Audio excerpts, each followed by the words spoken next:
everybody. Welcome to Country Then and Now. I'm Casey Gibbs. Sherman, Texas gave us Buck Owens, who was the Buckaroo. Bartlesville, Oklahoma gave us Becky Hobbs, the Beckaroo. How are you, Becky? Woo! I'm doing great. How are you, Casey? Doing good. Have you on the show. Well, I'm tickled to be here, and I didn't even have to leave my house. There you go. Make it as easy as we can for you. You bet. Thank you. In fact, I won't tell you what I'm wearing from the waist down, but you can call them sweatpants. Gotcha. Well, you've been busy the last couple of weeks. You just got back from doing a big play in Oklahoma. Yeah. Yeah, I have written a full-blown musical. I co-wrote the book and wrote or co-wrote all 18 songs about my fifth great-grandmother, Nancy Ward, beloved woman of the Cherokee, also known as Nanyehi, and that's the name of the musical. And we just had a big production back at the Tulsa Hard Rock. This was our 13th production. We've had shows in 4 states, Georgia, Tennessee, Oklahoma, and Texas. We had shows in Greenville, Texas, Oh, as okay. a matter of fact, a few years back. And we're just tickled to death. We had a cast of over 46 this year. Oh, And that the the Academy Award recipient actor Wes Studi played Peace Chief. It looks like it's pronounced Atakulakula, but Wes has corrected it. It's pronounced Atagaskala. And he was the Peace Chief of Chota and Nancy Ward's uncle. okay. And he sings a song. He sings a song in the musical. So a lot of people, if you don't know who Wes Studi is, you can Google him. Dances with Wolves, Last of the Mohicans, Mhm. Geronimo, an American Legend, Heat, on and on. Great actor. Yeah, I was going to say Dances with Wolves is where I know the name from. So, Yeah. yeah. Well, that musical is part of your heritage too. Yes. Yes. When I was a little girl growing up, my mom always told me, she said, Becca, you're a direct descendant of Nancy Ward, beloved woman of the Cherokee. And I was enamored with the story of Nanyehi was chewing the bullets beside her husband Kingfisher when they were in battle against the Creek Indians in 1755. Nanyehi would have been about 17 years old at that time and already married to Kingfisher, already a mother. And Kingfisher was killed in battle. Nanyehi took his rifle, killed his assailant, and led the Cherokees to victory. And she was first honored as Giga Gaya Gaya Ani Yahweh, war woman. And then later she stood for peace and became Jagayu. And she risked her life to make peace between the Cherokees and all others, most importantly, the early Americans, the white settlers. And she also tried to live in peace with the British as well, because she knew the only way that the Cherokees could survive was to live in harmony with all the white people that kept coming over and over and encroaching on Cherokee land. Hmm. Okay. Well, you I got some feedback, Chance. Okay. Um, you spent a lot of time putting that together, putting that show together, and the cast from what you were telling me before we went on air was humongous. Humongous. I actually started writing songs back in 1993. I thought, well, I'm going to pay tribute to Nanyehi by writing an album's worth of songs. So I wrote Let There Be Peace. I wrote Pale Moon. I wrote um, By the Fire. And then a couple of years after that, I co-wrote with James Nyhan, This Land Is Not Our Land. But then I got so busy with my country music career, and I wound up playing a lot of the big international festivals in Europe, which I really, really enjoyed playing over there and bringing country music to people over there, because that was before people could just turn on their computers Right. everywhere in the world and listen to country music. So anyway, but I got waylaid by my country music career and I put it aside. Then in 2007, I was in my hometown, Bartlesville, Oklahoma, performing for the Centennial Salute. And I met Nick Sweet, who had written a play about the history of Bartlesville. And I did my my hits, Honky Tonk Saturday Night, Jones on the Jukebox, Angels Among Us. And then I also included Let There Be Peace and Pale Moon. And after the show, Nick Sweet said, I know who Nancy Ward was. A lot of people right there in the Cherokee Nation, in Bartlesville, which is within the Cherokee Nation boundaries, had no idea who Nancy Ward was. So he said he knew who Nancy Ward was, and I blurted out, "Let's write a musical." And oh my God, I think I must have been crazy because really it has been more work than I ever imagined. And even getting to the first production, and then every production has its challenges. Every production does get easier because we're more experienced. But that's how the musical came about. And it's a full blown, it's not like going to a history lesson. It's a full blown 18-song musical. We've got upbeat songs, we've got rockin' songs, we've got war songs, we've got peace songs, we've got love songs, we've got a lullaby, we've got a stickball song, because you know that was one of the most popular uh, main ways to spend time in the Cherokee land for, as far as we know, forever. Mm-hmm. Yeah. What's on the horizon now that you got this behind you? Woo! Well, I am looking forward to, and hopefully, I've got some meetings coming up. I want to do a musical film of this production, and it will probably be different, but you know, a musical film in the genre of some of the biggest ones. You know, Saturday Night Fever. You know, Grease, Mamma Mia, Into the Woods. All the great musicals that have gone on through history, because I would like my songs to be included, and the songs tell the story as well. So that's what I'm shooting for, because of course we want more productions all over the world, but to really reach the masses, I want to go to film, and I want to release something worldwide about her life. Well, it doesn't sound like you're slowing down any. No, in fact, I'm revving myself up so much. It's like, gee, why didn't I start this when I was younger? Well, you had something to do in later years, so there you go. Yeah, and you know, and as you know, do you agree, Casey? Time definitely goes faster the older you Oh get. yeah, I'm realizing that every day. So, Yeah, yeah, I can't believe that we're already into the end of October. So I can't believe it. I'm turning around and going back to Tulsa in a couple of days. really, Yeah, I'm going to perform for the Indian Women's Pocahontas Club, and they are celebrating their 125th anniversary. Can you believe oh these wow, ladies? Yeah, these ladies have been rocking it and doing good things. And you don't have to be Native American to be in it, but most of the women are. And they are the kind, they just roll up their sleeves and they get the job done. They gotcha, do it. good deal. Well, let's talk a little bit about the career for a little bit. Okay. My first introduction to Becky Hobbs music was the All Keyed Up album with Ah. Jones on the Jukebox, anymore like you were, you came from, that type of thing.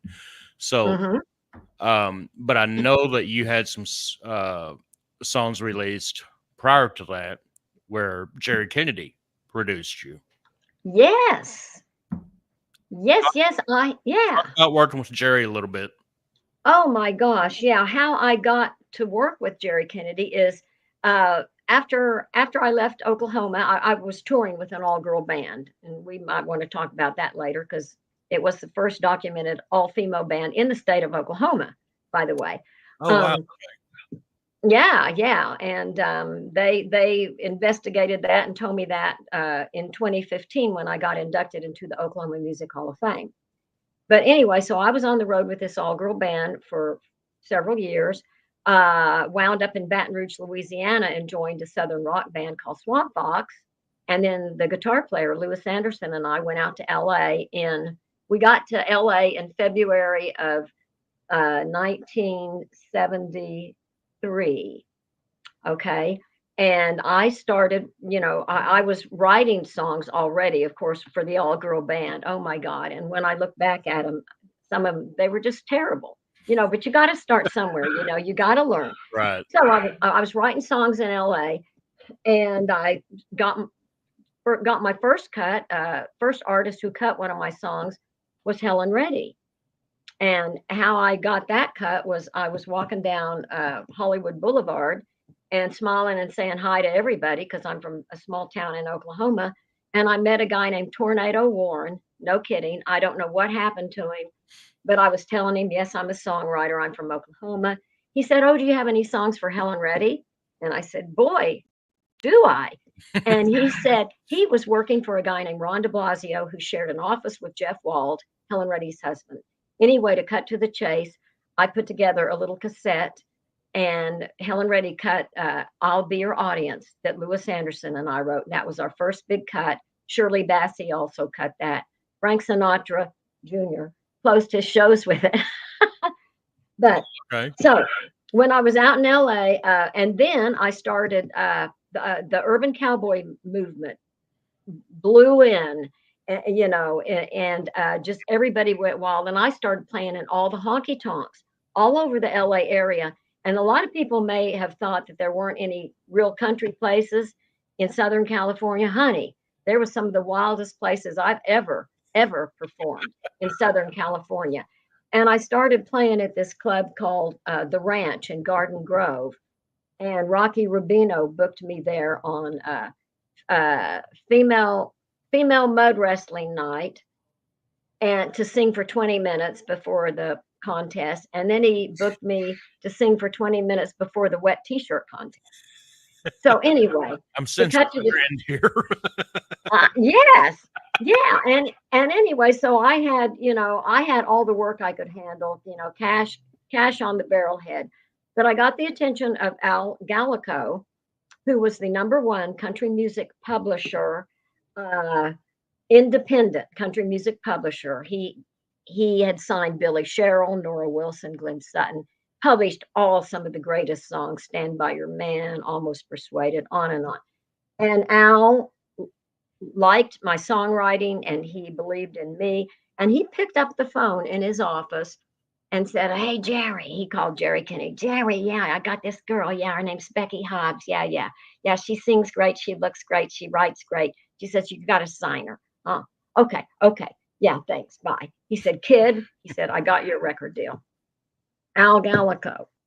If people don't know who he was a mover and shaker, and he launched a lot of people's careers, including Tammy Wynette. Yep. Lacey J. Dalton, 16th Avenue, et cetera, et cetera. So I flew in to Nashville from LA. And the night before our sessions, we went to dinner at Billy Sherrill's house, of all things, probably one of the top producers ever. Mm-hmm. And I played the song, I Can't Say Goodbye to You, which was my first Helen Reddy cut, which Al flipped over and signed the publishing on, and which Jerry Kennedy loved. And I was going to cut it the next day. And Billy Sherrill loved the song. And I found out later from Al, he wanted to cut it on Tammy Wynette. But Al said, no, the kid's cutting it tomorrow with Jerry Kennedy. So anyway, the next day, I walked in and I met Jerry Kennedy. And I just totally fell in love with him. And on that session was Pig Robbins. Oh, my goodness. Gene Chrisman on drums. Wow. Mike Leach on bass. Chip Young. I'm trying all the greats, and Jerry was so nice, and I just love him. And of course, I'll send him this link, so we'll say hi to Jerry Kennedy. Okay, he's still rocking. Good deal. Well, you were talking about writing songs. You've wrote a lot of songs that people probably don't even realize. The biggest being "Angels Among Us," Alabama's. Song that they put out in the 90s. Yes. How did that song come to be? Wow. That song was a gift from the creator. It's been documented, and I've been on several TV shows talking about it, but I'll make it brief because as you can tell, I could talk forever here, as my husband will attest to. But shortly before Christmas of 1985, I was getting sick feelings that something bad was going to happen to me. And I didn't really know what it was, but It'd sort of come to me when I was trying to go to sleep, and I'd be laying there, and something would just make me sit up and sort of take my breath away. And I'd ask for information. Didn't get any. And this happened right before the holidays. And my boyfriend at the time and I drove back to Oklahoma. And a couple of times we pulled over because I felt like we were going to get in a wreck, but we didn't. Got back to Nashville, and in the wee hours of my birthday on January 24th, 1986, I'm looking at the dates because, the older you get, you forget the exact, the years exactly. Yeah. But I was making myself a birthday cake because I was going to have people over to my house later that day. And of course, like me, I'm up like, till 1 o'clock in the morning, whatever. And a force took a hold of my arm and pulled me out into the front yard. And I got that same feeling. And I wondered what. And I stood under this little tree and I looked up at the January sky, and a voice said, "Be careful. This may be your last birthday." And I said, wow. I knew it was related to this feeling, and I asked for more. And that's all I got. And I went back into my house, and I finished making the cake, and went to bed and sort of tried to sleep, but I didn't sleep very much. Anyway, later that day, I had people over. We had a birthday celebration, and then the very next day, Saturday, January 25th, 1986, my band and I got in my Dodge Maxi van. We pulled a U-Haul. It was before I could afford to buy a hillbilly bus, and we had a gig in Albertville, Alabama. And we played the gig, and then we were driving back to Nashville, and we were at a four-way intersection. It was cold, it was rainy. It wasn't icy, but it was, wet rain, dark four-way intersection. There was a stoplight there, and we were stopped, and I was in the middle seat of a three-row maxi van, and I looked out the left window, and an 18-wheeler was barreling towards the intersection. His light was obviously green. But I thought, my God, if his light turns red, he's not going to be able to stop and he's going to hit us. And then I got that feeling again, and I yelled out at Randy Dennis, who was our road manager and who was driving. I had felt him take his foot off the brake, and our van started to roll. And I yelled out to stop. He didn't even see the 18-wheeler. But to cut to the chase, the 18-wheeler rammed into the left front of our Dodge Maxi van. We spun around, trailer broke off. Everything, when all that's happening, everything just went black. I was like, but I thought this is it, and then after it, everybody was just quiet. And I thought, we're all dead. And then we started making noise, moaning and everything. And none of us were injured badly, just cuts, bruises. Randy had managed to get his leg out of before the impact, and he was a small guy and he sort of leaned over, but our van was totaled.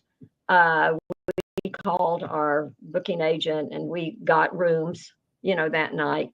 And I thought, Mike, there are angels among us. Yep. There are angels among us. And that's how I got the title and the whole idea of it.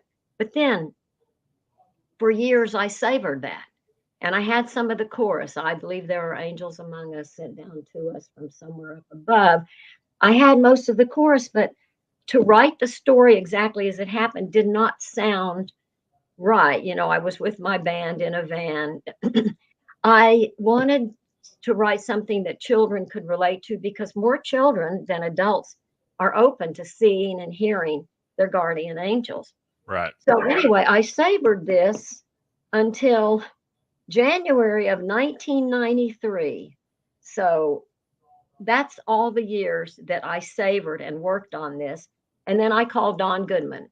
And Don and I had co-written Jones on the Jukebox, and we had, co-written a lot of things. Don Goodman is a God-given lyricist that just plugs in. I said, Don, I've got this song. I'll play you the chorus.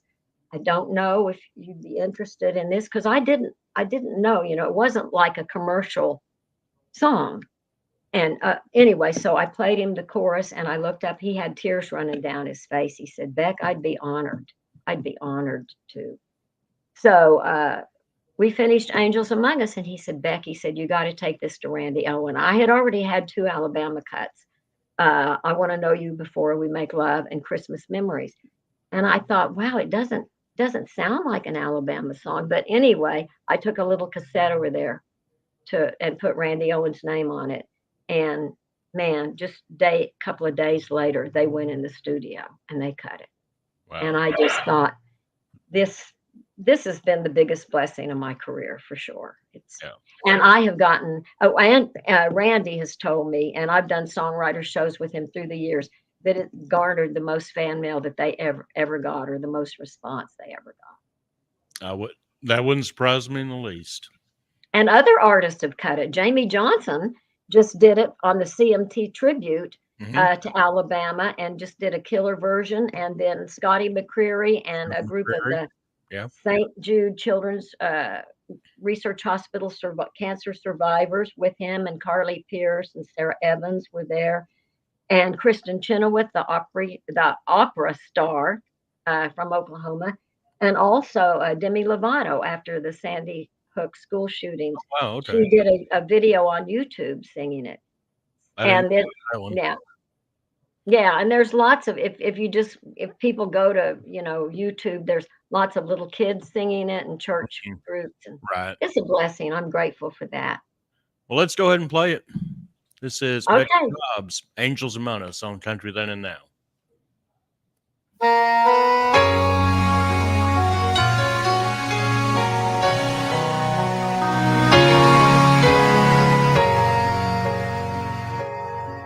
I was walking home from school on a cold winter day. Took a shortcut through the woods and I lost my way. It was getting late and I was scared and alone. Then a kind old man took my hand and led me home. Mama couldn't see him, though he was standing there. But I knew in my heart he was the answer to my prayer.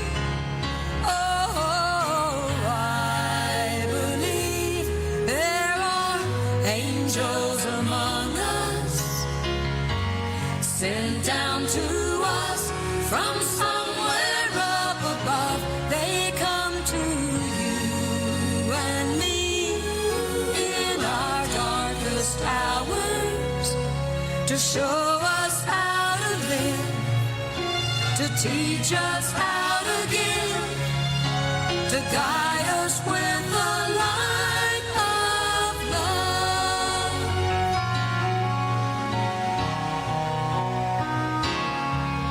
When life held troubled times and had me down on my knees, there's always been someone to come along and comfort me. A kind word from a stranger to lend a helping hand, a phone call from a friend just to say they understand. Now ain't it kind of funny, at the dark end of the road, someone lights the way with just a single ray of hope. Oh, I believe there are angels among us, sent down to us from somewhere up above. They come to you and me in our darkest hours to show us how to live, to teach us how to give, to guide us with the light of love.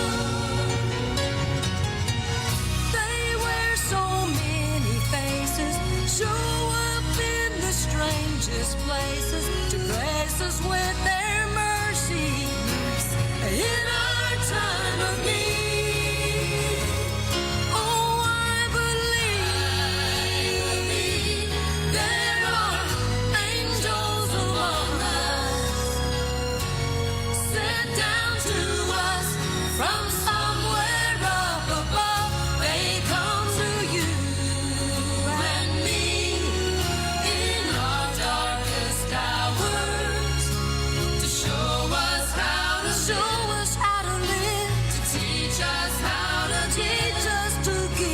to guide us with the light of love.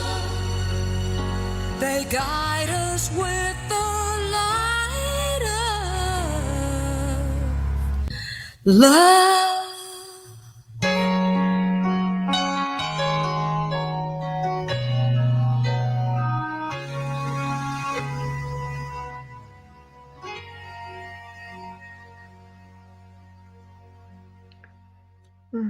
Angels Among Us, Becky Hobbs on Country Then and Now. That's one of those songs that is going to be around long after you and I have left this earth. Thank you. And that's fine with me because I want it to keep doing good things for people, and it makes me feel good that something will go on when I'm gone. Yeah. And on the complete flip side of that, talking about songwriting, you go from writing Angels Among Us to Rub-a-Dubbin' for Ken Mellons. You talk about a contrast. Yeah. Ain't that the truth? Ain't that the truth? I know. How did that happen? Yeah. Your brain is all over the place. Yeah. Yeah, but my love is when I feel something coming in that could make a difference. Yeah.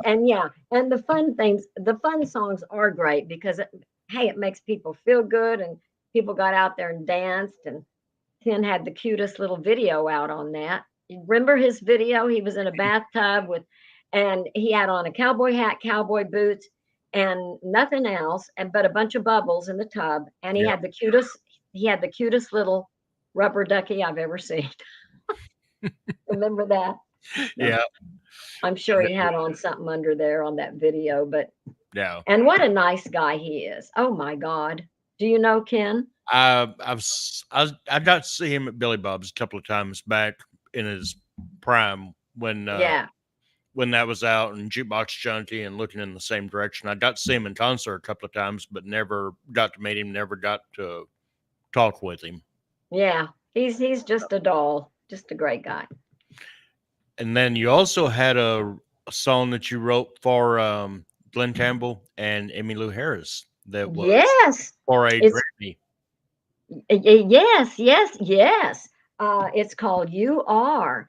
And Don London, who at the time was playing guitar in my band, he and I wrote that song. And I would take all my little cassettes over to different people and drop them off. I took it over to Dirt Lanier, who listened to songs for Jimmy Bowen. And lo and behold, I got a call. It's funny. You are, I think, Glenn. I'm trying to think if Emmylou was the first. Yeah, it was. Yeah, he and Emmylou were the first people to cut that. And of course, I love Emmylou. She lives not far from me, and she's such a beautiful person and a great artist. And then, of course, Glenn was so wonderful. Yeah, but yeah, that was just so exciting, and they did such a beautiful job. When you returned, did you do any shows with Glenn? Yes, Yeah. yes. The one I remember specifically was in Phoenix. I opened for him at a venue, and it was like a big. I can't remember the name of it. It was like a big rockin' club, but he was and I got to meet him and say hi. I didn't really get a chance to know him that well, but he was very, very nice, and what a great artist. Yeah. His publisher Marty Gamblin, his backyard backed up to our backyard, and they would go out there and hit golf balls. And Marty said one day he and Glenn were going to come over and say hi to me, but for some reason they didn't. I wish that would have happened, but No. yeah. Well, you go back to Alabama for a minute, because aside from Angels Among Us, you talked about a song a while ago that not only they did, but I believe Conway recorded. Yes. I want to know you before we we make make love. Yeah. Candy Parton and I wrote that before I left LA. Candy and Parton and I had just started writing together, and the first song we wrote together, I'd rather give it away to a stranger than throw it away on you.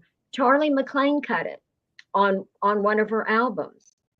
So Candy and I had this magic together. And then I already had plans to move to Nashville. So I had just moved to Nashville, and Candy showed up at my door. We had a writing appointment. She flew in just so we could write. She showed up, knocked on the door. I opened the door, and she's stomping her cowgirl boot, and she's saying, "I want to know you before we make love." And I said, "Well, Candy, you know I'm not that way. I like guys." And anyway, so we went to the piano, and I started playing a ballad, and she had several of the lines already written, and we wrote it. And then I did a little demo of it. I think just me at the piano, and I put it on a cassette. And oh, that one. Did I take it over to Music Mill? No, I think I had done the Nashville Now TV show one night, and Alabama did it the next night. So the guard out there knew me, and I brought it out, the little cassette out there, so I could hand it to Randy Owen when he walked in. And that's how he got it. And then I got the call that they had cut it.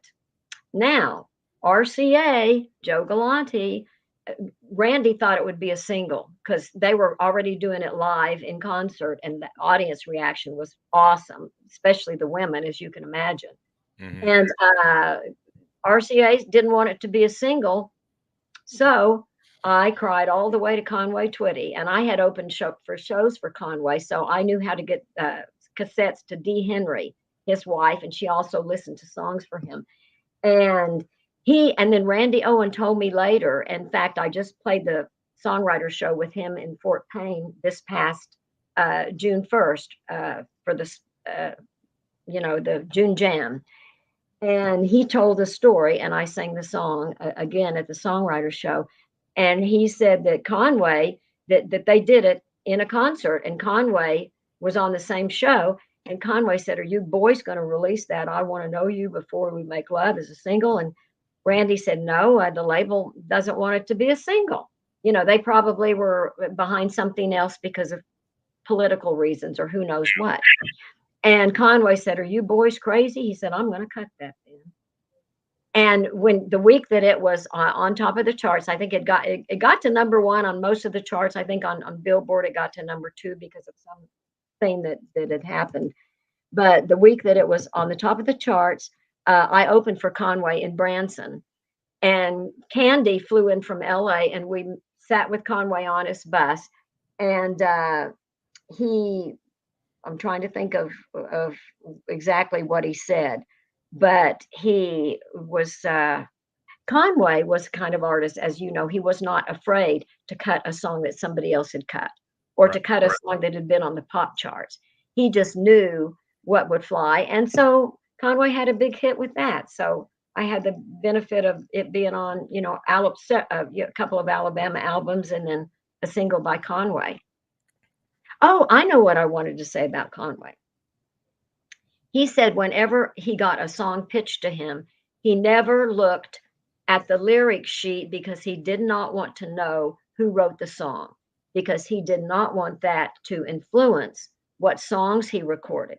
He didn't play that political BS game that some people play. And that's,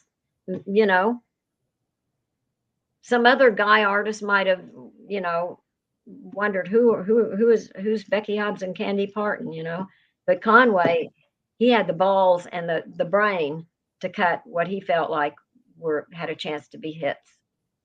Yeah, and a lot of the songs you wrote that you released, you wrote yourself. Yeah. I had done mostly writing by myself, growing up in Oklahoma and in the all-girl band days. And it really wasn't until I moved, and in LA, except I was writing some with Louis Anderson. But it wasn't until I moved to Nashville that, boy, Nashville just seemed to be the place everybody co-writes, Yeah. And so I really got into that. And after working with a lyricist like Don Goodman, and the best of the best right here in Nashville. I realized why people do that, but now I'm back to I'm writing by myself because I'm real busy with Nanya He and busy with so many things that when a good idea hits me, I let it come, and sometimes it'll come in a whoosh, and I don't have to, I just have to do a little touching up. I like that when that happens. Right. Is it easier for you to write uh, when an idea comes to you, or do you take the approach that some of these writers in Nashville do, where they say, "I'm done doing it at 2 o'clock on Tuesday afternoon," and Mhm. write for 3 hours? Yeah, I'm not that kind of a writer, you know. And although I became that, and I can do that, but when the idea comes, if something's coming, I'll put it in my phone, or if I'm sitting on an airplane or something, I can jot down the notes and just write them down in my head, and stuff like that. Um, and then a lot of times the idea will come, but the rest of it won't come. So I put it in the hopper. And then sometimes, like with the Nanyehi songs, you know, they'll start coming in the middle of the night. I'll be waking up and I hear it in my head, and I got to go to put it down on my little phone, or sit at the piano, or whisper into the phone. And I love that. I mean, that is the greatest feelings, because the best songs come with goosebumps. A Hmm. lot of these Nanya, you know, angels came with goosebumps. Woo, Goodman and I were just covered with goosebumps. Goosebumps don't lie. I Right. think they're affirmation. I think they're gifts from the creator. Yeah, absolutely. We can't do this show without talking about Jones on the Jukebox. Where Yes, where did that come from? it's one of my favorite stories. I had just moved to Nashville. Rick Sanjek was managing me, you know, trying to help me get a record deal, etc. And I had just met him, I had met him at a bar, and I looked at him and I said, "You and I are going to make a lot of money together." Well, we didn't make a lot of money together, but we made some money together. But anyway, he was my manager, and he said, "Beck," he said, "you got to write with Don Goodman." Rick Sanjek and Don Goodman were very, very good friends. And Don Goodman had already had some big hits: Ring on Her Finger, Time on Her Hands, Feelings by Conway and Loretta, Dusty Dixie Road, Lee Greenwood. Mhm. And so Don Goodman was the first big Nashville writer who wrote with me. And it was a Sunday afternoon. And Goodman says, he remembers this. He said, "You came bouncing in the door in tight blue jeans, red cowboy boots, red t-shirt." And Goodman said, "What's happening, Beckaroo?" And that's how I got my moniker, from Don Goodman, the first writing appointment. Okay. So we were writing at Lobo. Remember, you and me and a dog named Boo, Kent Uh-huh. LaVoy, Lobo. He Yep. had a studio on Music Row, and Don Goodman had signed to his publishing company. So it was a Sunday afternoon. Nobody else was in the building. There was an old upright piano there. So I started playing. He said, "Hey, Beck, but wait a minute." He said, "Let me call old Vic," meaning Mac Vickery. He said, we got this hook last night in the Hall of Fame motel bar room." Is when they had a bar and they had a motel, Hall of Fame motel in Nashville on Music Row. So he called Mac Vickery on a Sunday, and old Mac was asleep. And he said, "Man, I got this gal named Becky Hobbs, the Beckaroo in here. And can she jump in on Jones on the Jukebox? She's playing this shuffle on the piano." And so yes, and he said, "Yes, yes, no worries." You know, Mac Vickery was probably in a dead sleep when we called him. So I started playing the shuffle, and Goodman starts waving his arms around and pacing the floor. "I got Jones on the Jukebox, and yeah, you are." I'm slowly going crazy, a quarter at a time, and I'm playing as fast as I can, and we're writing. And then I came up with some lines, and that's how Jones on the Jukebox happened. In that while, and the first cut was called, we had called it George Jones on the Jukebox, and a gal named Georgia, was it Georgia Jones? It wasn't her real name, but she put it out on some independent label. That was the very first cut. And then, of course, when I got my record deal, that was one of the songs that got me my record deal with MTM Records. And it charted for me. It didn't get real high, but it charted, but it got a lot of airplay, you Yeah. know. And the label didn't have the muscle of like one of the big labels. But I'll tell you what, I think I played in every honky tonk in the US due to that song and the Possum Lovers. And I got to open shows for the Possum. And before we put it out as a single, then I just had a demo of it. I played it for George. I wanted to get his blessing to put it out as a single, and he loved it. He said, "I love that Jones on the jukebox." He said, "Yeah." He said, "Put that out." And so whenever I'd open shows for him, he and Nancy would be backstage, and they'd say, "Come here, come here," and I'd go over there. We just love the way you say the word quarter, and they'd say quarter for us, and I'd say quarter, and they'd bust out laughing. Do you have any idea what they're laughing at? It's quarter, ain't it? Yeah. Well, see, Yeah. but they would just bust out laughing. Did they think I should say like quarter? I don't know. I don't know, but anyway, and they were a pleasure. But once I was opening a show outside of Tahlequah, Oklahoma, in some kind of a cornfield, and opening a show for the Possum. And his road manager came over to my bus and said, "George wants to go on first." And I said, "Not what? No, no, I can't follow the Possum. Are you kidding me? No, George wants to go on first because he wants to do the show and then hit the road." And and so I had to follow the Possum. Exactly, exactly. But I was freaking out. But you know what? Everybody by then was having the biggest old time, and I absolutely loved the Possum. He was always so kind and nice, and Nancy was great. Took great care of him. Yeah. Yeah. Yeah. Nancy was his lifesaver. So, Boy, howdy, was she ever? yeah. Yeah. Well, let's play Jones on the Jukebox. Becky All Hobbs righty. on Country Then and Now.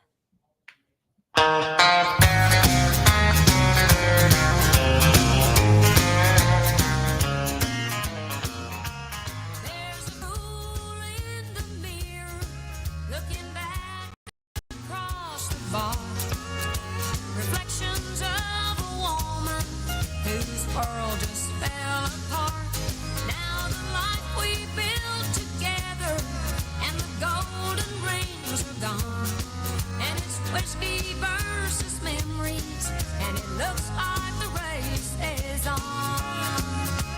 I've got Jones on the jukebox and you on my mind. I'm slowly going crazy, a quarter at a time. He stopped loving her today, oh, but I'm still doing time. I've got Jones on the jukebox and you on my mind. The cowboys in the corner are making eyes at me, but I just wanna be alone with your memory. Now the music's good and country, and the whiskey's feeling right. You won't be back, but George and Jack will help me through the night. I've got Jones on the jukebox and you on my mind. I'm slowly going crazy, a quarter at a time. He stopped loving her today, oh, but I'm still doing time. I've got Jones on the jukebox and you on my mind.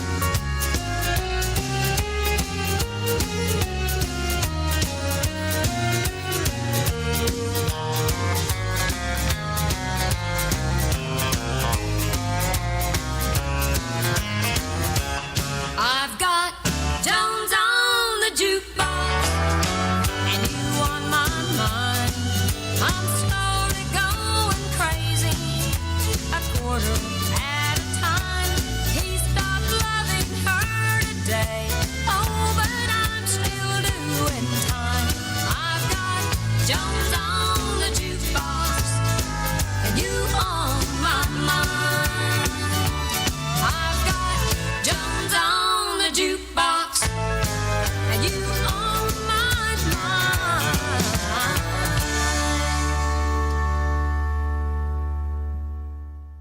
Jones on the Jukebox. Becky Hobbs on Country Then and Now. The album that was on also yielded another single off of there I wanted to try to get to if we got time, which was are there any more like you? Yeah, that one was fun. I'm getting a delay on this. I Okay. don't know why on my audio, I don't know. but We good?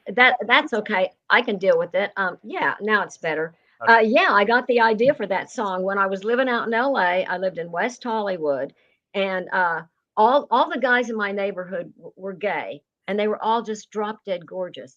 And my that's where I got the idea. Are there any more like you where you came from? Because all the guys in my band, well, all the guys in my band were married, and then all the other guys around me were gay. So, are there any more like you where you came from? That's for sure. And my last gig in LA was Halloween night at the Rawhide, which was a gay bar, and they were all dressed in drag, and they were all drop dead gorgeous. And then I thought, man, when all the guys are prettier than I am, it's time to get the hell out of Dodge. Right. So that was, then I moved to Nashville. Gotcha. Been there ever since. So Yeah. I've realized in the last 45, 50 minutes we've been doing this, you've done a show opening for mud wrestling. You've played at a gay bar. And what else was it? Let's see, female mud wrestling, gay bar, wet t-shirt contest right T-shirt before contest. that. Yeah. Yeah. All right. Well, let's try to get out of this and go into are there any more like you where you came from? This is Becky Hobbs on Country Then and Now.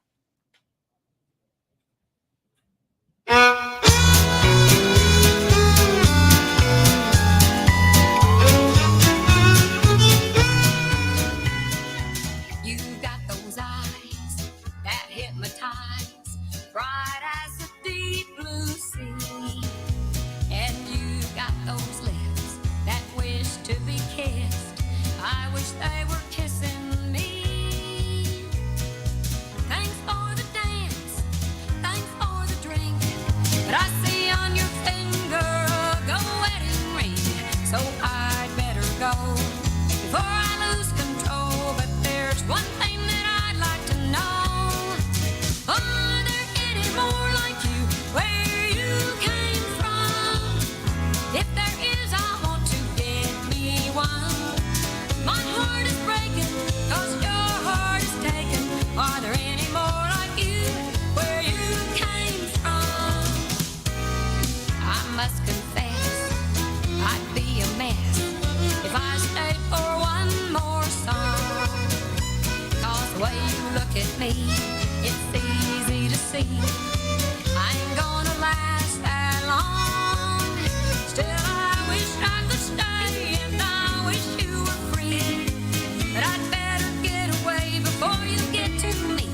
Well, there ain't no one to blame, but ain't it a shame somebody else has got your name?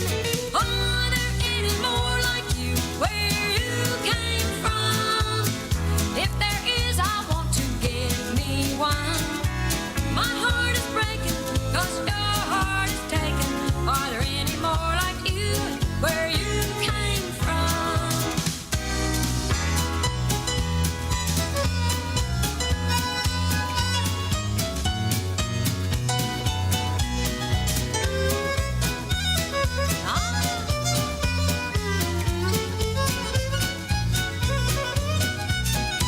Some other place, some other time, I'll find somebody just like you and make him mine.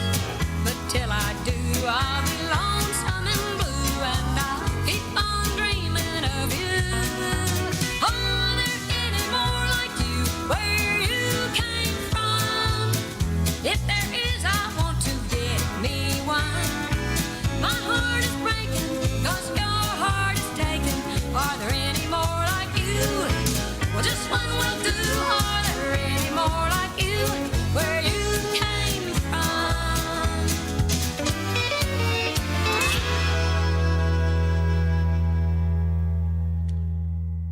Are there any more like you where you came from? Becky Hobbs on Country Then and Now. Becky, I appreciate you doing this. It's been fun.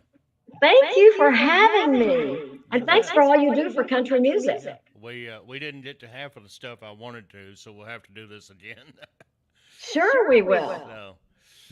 So, tell everybody where they can find you, and tell them where they can find out more about the musical real quick. Okay, great. Well, they can find me at BeckyHobbs.com. And on my homepage, there's like a little 6-minute video bio of me if they want to learn more about me. And they can find out more about the musical at nanyehi.com, and that's spelled NANYEHI.com. Got it. All right. Well, I appreciate you. You take care, and holler at me when you're down this way. Okay, I will. And we've also got Facebook pages on Nanyehi, the story of Nancy Ward, and also Becky Hobbs. Okay. And I will be sure and keep in touch with you, Casey. Thank Good you. deal. You bet. Y'all take care. Love one another. We'll see you next week. God bless. Peace.